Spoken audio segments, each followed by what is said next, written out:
Welcome to the GovCon Intel Briefing, produced by cybercloudai.tech. I'm Alex, and joining me today, as always, is the brilliant Maya. It's June 24th, 2026, and we're here to dive into the latest federal opportunity, agency, acquisition, cyber, cloud, AI, and capture signals that matter most to your business. Here at cybercloudai.tech, we help small businesses and GovCon teams navigate the complex federal landscape with top-tier cybersecurity, cloud, AI, and federal capture strategy support, all without the Fortune 500 overhead. Maya, what's catching your eye in the near-term opportunity space today? Alex, so much to unpack. I'm practically downloading information at warp speed. First up, the Army Corps of Engineers is restructuring its value engineering program.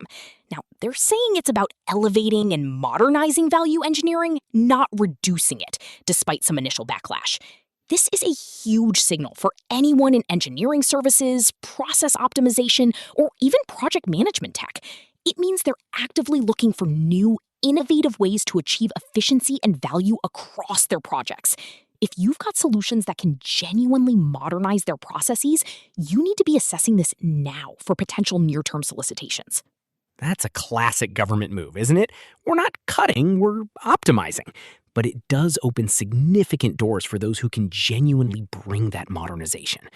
Speaking of doors opening, NASA is expanding the total awards for SEWP VI. More soup for contractors, Maya. This means a broader range of IT hardware products and software services will be needed under this essential government-wide acquisition contract. If you're in IT and you're not looking at SEWP VI as a primary vehicle, you're potentially missing out on a massive channel for federal sales and growth. It's time to assess your fit and timing. Absolutely, Alex. SEWP is consistently a goldmine for IT providers.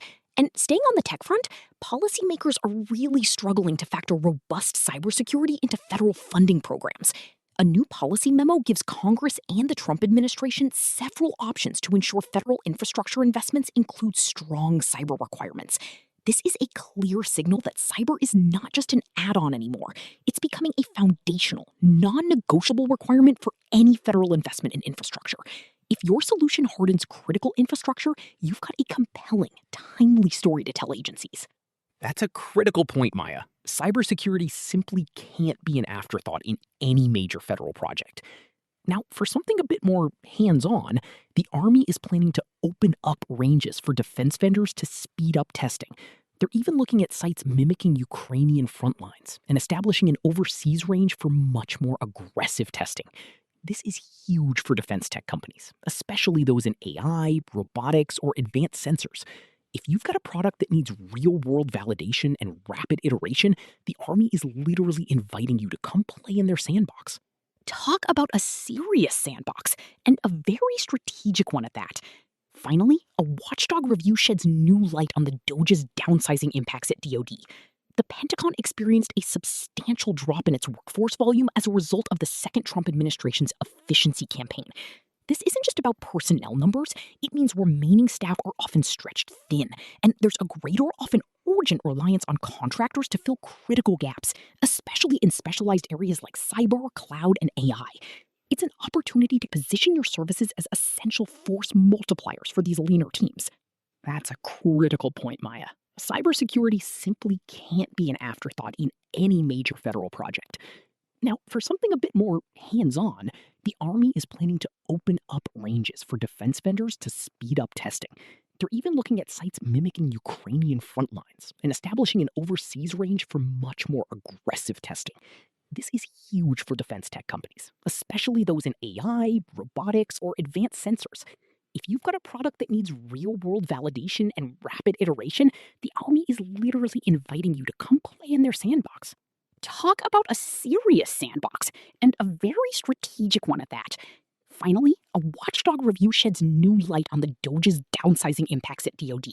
The Pentagon experienced a substantial drop in its workforce volume as a result of the second Trump administration's efficiency campaign. This isn't just about personnel numbers, it means remaining staff are often stretched thin, and there's a greater, often urgent reliance on contractors to fill critical gaps, especially in specialized areas like cyber, cloud, and AI. It's an opportunity to position your services as essential force multipliers for these leaner teams.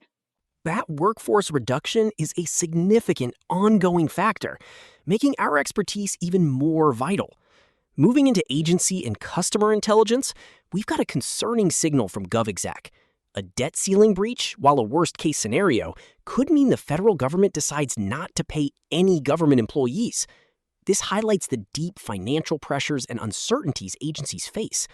Understanding these macro-level risks helps us tailor our capture strategies and demonstrate how our solutions provide stability, efficiency, and continuity, even in turbulent fiscal times.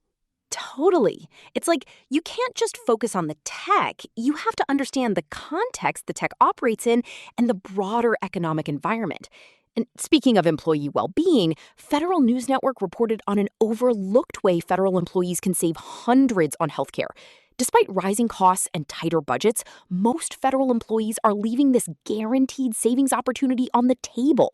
This isn't directly a tech opportunity, but it's a huge insight into federal employee morale, retention challenges, and agency priorities around workforce benefits.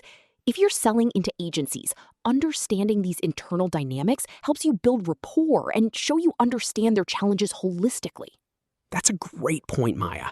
Knowing what keeps federal employees up at night, or what could significantly improve their daily lives, builds invaluable trust. Now, a big one for our cloud-focused listeners, a watchdog report from FedScoop says outdated, conflicting guidance causes significant cloud procurement problems. The Government Accountability Office found most agencies had challenges with cloud acquisition cost control and relied on imprecise historical procurement data. This is a massive, documented pain point for agencies and a clear signal for us. If your company can help agencies streamline cloud procurement, optimize costs, or provide better data analytics for cloud spending, you are directly solving a critical, widespread problem. This is exactly where we shine, Alex. It's like they're trying to build a superhighway for data with a roadmap from the horse and buggy era. We can provide the modern GPS and the engineering expertise. And speaking of roadmaps, over 1,000 pages on FAR overhaul are heading to the formal rulemaking process, with public comment opening on Tuesday. This is huge. The FAR is essentially the Bible of federal contracting. Any changes here will ripple across every federal acquisition, impacting everything from proposal requirements to contract terms. We need to track this closely to understand potential shifts in procurement requirements, contract types, or compliance burdens. It's about anticipating the future of federal contracting. Anticipating is absolutely key, Maya. It's like seeing around corners in the GovCon maze. Now, let's shift to some broader budget and market movements.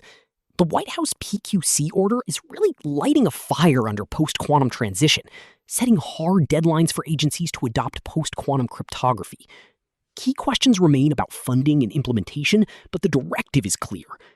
This isn't an immediate RFP, but it's a long-term foundational shift in cybersecurity. Companies with expertise in quantum-safe algorithms, cryptographic migration strategies, or secure computing need to be building relationships and educating agencies now on how to prepare for this inevitable transition. Exactly, Alex. It's not a sprint, it's a quantum leap marathon.